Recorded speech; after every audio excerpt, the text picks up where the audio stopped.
مشتاق بھائی بالکل، قرآن اور احادیث طیبہ کے اندر بہت سے ایسی چیزوں کو بیان کیا گیا ہے جس کے ذریعے ہم ڈپریشن کی بیماری سے نجات پا سکتے ہیں. صحیح، دوا کے طور پر. بالکل دوا کے طور پر. سب سے پہلی چیز، جس طرح کوئی جسمانی بیمار ہوتا ہے تو اس کو ہم انجیکشن لگاتے ہیں. صحیح. تو ان وینز کے ذریعے پھر اس کے پورے جسم کو ریلیف ملتا ہے. صحیح. لیکن ایک عجیب سی بات ہے کہ جو ہمارا دل ہے وہ ایک ایسا مرکز ہے جس کا تعلق دل کے ساتھ بھی، یعنی جسم کے ساتھ بھی ہے اور روح کے ساتھ بھی. اٹ مینز اگر ہم دوا دل پر ڈالیں صحیح تو یہ روح کو بھی دونوں چیز صحیح کر دیں اور جسم کو بھی صحیح کر دیں. اس پر ایک حدیث پاک ہے، رسول اللہ صلی اللہ علیہ وسلم نے فرمایا الا وان فی الجسد مضغہ اذا صلحت صلح الجسد كله واذا فسدت فسد الجسد كله الا وهي القلب. اللہ کے رسول صلی اللہ علیہ وسلم نے فرمایا کہ آپ کے جسم کے اندر گوشت کا ایک ٹکڑا ہے، لوتھڑا. بالکل لوتھڑا، مدغہ لوتھڑے کو کہتے ہیں. آپ کے جسم کے اندر جسم کا ایک لوتھڑا ہے، جسم کے اندر گوشت کا ایک ٹکڑا ہے. اگر وہ گوشت کا ٹکڑا صحیح ہو گیا تو پورا جسم صحیح ہو گیا. اب شارحین فرماتے ہیں اس سے مراد جسم ظاہر بھی ہے اور جسم الباطن بھی ہے. تو کہا وہی القلب، وہ کیا ہے؟ وہ دل ہے. اگر دل صحیح ہو گیا تو ظاہر بھی ٹھیک ہوگا اور باطن بھی ٹھیک ہوگا. اب اس کے لیے قرآن کی ایک عظیم الشان آیت ہے کہ دل کیسے پاک ہوگا. صحیح. اس کے لیے کسی بزرگ کی صحبت میں بیٹھنا پڑے گا. صحیح. توبہ کرنا ہوگی. صحیح. اور اسی طرح اذکار لینے ہوں گے. صحیح. جس طرح میں نے پہلے ہی کہا کہ اللہ پاک نے فرمایا جو میری ذکر کے ساتھ اعراض کرے گا، صحیح، منہ پھیرے گا، صحیح، تو کیا ہم کیا کریں گے؟ ہم اس کی زندگی کو سخت کر دیں گے. صحیح. سورۃ الزخرف میں اللہ تعالیٰ نے فرمایا جو میری ذکر سے غافل ہو گیا ہم اس پر شیطان مسلط کرتے ہیں جو اس کا دوست بنتا ہے. اب ایک ہی چیز ہے، الا بذکر اللہ تطمئن القلوب. ایک ہی چیز ہے کہ اللہ کا ذکر کرو، اس سے آپ کے دل کا جو ہے نا وہ علاج ہو جائے گا. اب اس کے اندر بہت ہی ایک اہم چیز ہے جو شارحین فرماتے اور مفسرین نے کہا کہ ذکر اللہ کیا ہے. صحیح. اب ذکر اللہ تو آدھو کو لگے گا صرف اللہ ہی ہے، لیکن اس کا دائرہ بہت وسیع ہے. ایک ہو گیا اللہ کی ذکر، صحیح. دوسرا ہو گیا اللہ کا ذکر. ٹھیک ہے نا؟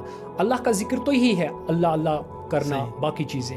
لیکن اللہ کی ذکر کو جب شارحین واضح کرتے ہیں، مفسرین فرماتے ہیں اس سے مراد اللہ کی ذکر یعنی جو ذکر خدا خود کرتا ہے. اللہ اکبر. جو ذکر خدا خود کرتا ہے. کون سی؟ ان اللہ وملائکتہ یصلون علی النبی یا ایھا الذین آمنوا صلوا علیہ وسلموا تسلیما. اب یہ دو چیزیں جو دہان مصطفیٰ سے نکلے صلی اللہ علیہ وسلم وہ ہے ذکر اللہ. صحیح. جو دہان مصطفیٰ سے نکلے وہ ہے ذکر اللہ. اور جو دہان پروردگار سے نکلے، صحیح، جو اللہ کی قدرت کے دہان سے، اپنی شائع نشان جو اس کی زبان سے نکلے، قدرت کی زبان سے نکلے، وہ ہے ذکر مصطفیٰ. دونوں کو کہا گیا اللہ کا ذکر، اللہ کی ذکر. پھر جب ملایا تو ذکر اللہ ہو گیا. سبحان اللہ. اس پر تو پوری شریعت پھر ذکر اللہ بن گئی. نماز کو بھی ذکر اللہ کہا گیا، صوم و صلاۃ کو بھی ذکر اللہ کہا گیا. یہاں کی قرآن پڑھے، قرآن کو بھی کہا گیا ذکر اللہ، اللہ کا ذکر. صحیح. تو اللہ کا ذکر پورا قرآن ہے. جب آپ پورا قرآن پڑھیں گے تو شفاء، یہ شفا ہے. قرآن میں مومنوں کے لیے، بالکل مومنوں کے لیے شفا ہے. ورحمت للمومنین، یہ رحمت اور شفا ہے مومنوں کے لیے. جب ہم ایمان کے ساتھ، یقین کامل کے ساتھ قرآن پڑھیں گے، پھر آپ الف لام ہی کیوں نہ پڑھو، بسم اللہ ہی کیوں نہ پڑھو، یقین کامل کے ساتھ پڑھو گے تو پھر یہ ہر بیماری کی دوا بھی ہے اور شفا بھی ہے. مگر اس میں کچھ آیتیں ہیں جیسے جو ڈپریشن کا شکار ہوگا اس کو سورۃ یاسین کی تلقین کی جاتی ہے بہت زیادہ. سورۃ الفاتحہ 11 مرتبہ، ہر نماز کے بعد 11 مرتبہ. سورۃ الیاسین دن میں پڑھے، سورۃ الملک پڑھے. اسی طرح سورۃ الواقعات کی بہت تلقین ہوئی، سورۃ الرحمن پر تلقین کی گئی، اور بھی بہت سے سورہ شریف. لیکن جب بھی سورہ پڑھو اللہ کی ذکر اور اللہ کا ذکر تو آگے بھی درود اور پیچھے بھی درود، اول بھی درود، آخر بھی درود پڑھنا ہے. سبحان اللہ. اس پر ایک بہت سی خوبصورت بات ہے کہ رسول اللہ صلی اللہ تعالیٰ علیہ وسلم جب دعا کرتے تھے اس ٹائپ کے، وہ تو اکثر ہی دعا کرتے تھے اللہم انی اعوذ بک من الہم والحزن، یہ والی دعا وہ بہت زیادہ فرماتے تھے. اس پر تو اللہ کے رسول صلی اللہ تعالیٰ علیہ وسلم کی زبان اطہر سے جو بھی چیز پھر ظاہر ہوئی وہ تو اس میں شفا ہی شفا ہے. اب قرآن بھی شفا ہے، نماز میں بھی شفا ہے، تہجد میں بھی شفا ہے، جو بھی صلاۃ الحاجات ایک ٹائپ کی نماز ہے، اگر انسان وہ پڑھے، اول آخر درود شریف پڑھے، بیچ میں کوئی سورہ شریف پڑھے، پھر اس نیت سے اس کے اندر سورۃ الکافرون پڑھا جاتا ہے اور پہلے علم تر کیف پڑھا جاتا ہے، ہاں سورۃ الفیل پہلی رکعت میں، اور ایک رکعت میں سورۃ الفیل اور دوسری رکعت میں اس میں پڑھا جاتا ہے سورۃ القریش. اور اس نیت سے کہ جس کو ڈپریشن ہے وہ اس نیت سے یہ 2 رکعت پڑھے تو اللہ تعالیٰ اس کو شفا فرمائے گا. اب چونکہ یہ وسیع بہت زیادہ ہے، مجھے حضرت علی کی بات آئی، یہ ذہن میں مجھے گھوم رہی تھی رضی اللہ تعالیٰ عنہ. مولا علی نے اس کی بہت زیادہ وضاحت فرمائی. ان کے پاس ایک بندہ آیا، وہ 2 بندے لڑ رہے تھے آپس میں. خوبصورت بات ہے، سنیے گا. 2 بندے آئے مولا علی کے پاس، وہ لڑ رہے تھے کہ دنیا میں سب سے طاقتور چیز کیا ہے. طاقتور چیز. ایک بندے نے کہا یا علی مولا رضی اللہ تعالی عنہ، دنیا میں سب سے طاقتور چیز ہمیں معلوم ہوتی ہے پہاڑ ہے. پہاڑ سب سے طاقتور ہے. مولا علی نے جواب دیا پہاڑ، لیکن لوہا، یعنی جو لوہا ہوتا ہے وہ تو اس پہاڑ کو بھی توڑ دیتا ہے. اب اس نے کہا یا علی مولا پھر کیا لوہا سب سے طاقتور ہے؟ کہا نہیں، آگ تو اس لوہے کو بھی پگھلا دیتی ہے. کہا پھر تو آگ ہے. کہا نہیں، پانی اس کو بجھا دیتی ہے. کہا پھر پانی ہے؟ کہا نہیں، ہوا اس کو ایک جگہ سے دوسری جگہ لے جاتی ہے.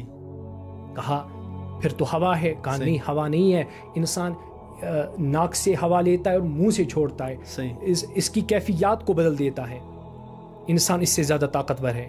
کہا پھر انسان طاقتور ہے سب سے زیادہ؟ کہا نہیں، نیند اس سے زیادہ طاقتور ہے. نیند اس پر غالب آ جاتی ہے اور اس کو بے خود کر دیتی ہے. چور و چکے بھی گھر میں گھس جائے اس کو پتہ نہیں ہوتا. کہا کہ پھر تو نیند سب سے زیادہ طاقتور ہے. کہا نہیں. کہا پھر کیا ہے؟ کہا پھر اس سے زیادہ تو، نیند سے زیادہ تو ہم اور غم ہے، جو ہمارا ٹاپک ہے. نیند سے زیادہ طاقتور تو ہم اور غم ہے جو اس نیند کو بھی اڑا لی جاتی ہے. مولا علی نے رضی اللہ عنہ نے جب یہ ہم اور غم کا کہا تو آگے وہ جو بندہ ہے وہ سوچ میں پڑ گیا اور اس نے چپ کی. لیکن کوئی ہوتے ہیں نا جن کو ہم کشمیری میں کہتے ہیں گاٹل، عقل مند لوگ. اس نے سوال کیا یا علی مولا ہمیں یہ بتائے کیا ہم اور غم سے بھی کوئی چیز طاقتور ہے؟ کہا ہاں، لا حول ولا قوت الا باللہ العلی العظیم. یہ کلمات ہم اور غم سے بھی طاقتور ہے. تو یہ علاج پھر فرمایا کہ جو پہلی جو میں نے بھی کہا کہ انسان سب سے پہلے کیا کرے، 2 رکعت اسی نیت سے پڑھے. 2 رکعت پڑھنے کے بعد اول آخر درود رحمت پڑھے 11 مرتبہ یا 7 مرتبہ، اللہم صلی علی سیدنا محمد النبی الرحمہ، اول اور آخر یہ پڑھے. اور بیچ میں یہی لا حول ولا قوت الا باللہ 41 ٹائمز پڑھے. ٹھیک ہے. اور آخر میں پھر سے درود رحمت 7 بار یا 11 بار پڑھے. پھر اللہ کی بارگاہ میں دعا کرے جو بھی ہم ہے، جو بھی غم ہے، اللہ تعالیٰ اس عمل کی وسادت سے شفا یاب فرمائے گا. آمین آمین.